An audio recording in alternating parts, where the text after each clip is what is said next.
G'day, I'm Mrs. Dow, and welcome to Mrs. Dow's Art Room. Here's today's lesson. DIY sketchbooks. First you'll need some paper, drawing paper, cartridge paper, whatever you like. A4 size is what I'm using today. I've got 2 or 3 sheets and I'm going to fold them in half.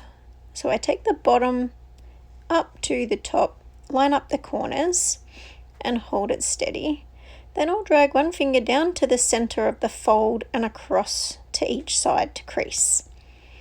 I'll move that out of the way and use a colored sheet of cover paper for the cover of my sketchbook.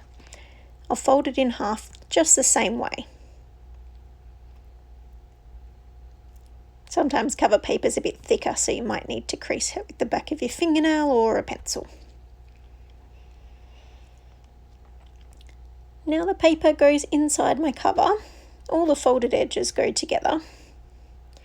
We can open it up in the middle and use a piece of string or ribbon or even elastic to tie them together. And make sure there's a bit hanging out the top. Try and make that around about even. Cut the excess, and then I'm going to show you how to tie a knot.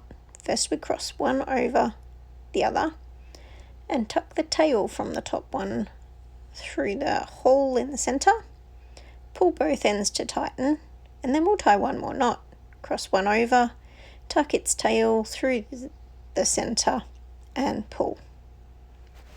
Now if you fill up your sketchbook, this is a really easy sketchbook to add more pages to. All you have to do is fold some more paper, same way as we did before, and then slide it into the center of the book underneath your string. Just like this.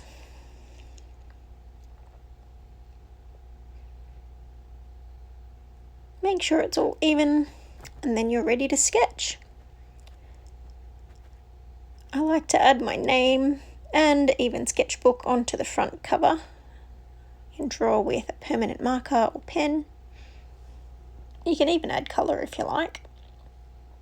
You could also try adding the year or the date. Completely up to you, and decorate it however you'd like. I hope you had fun creating your DIY sketchbook. Thank you, my amazing art students.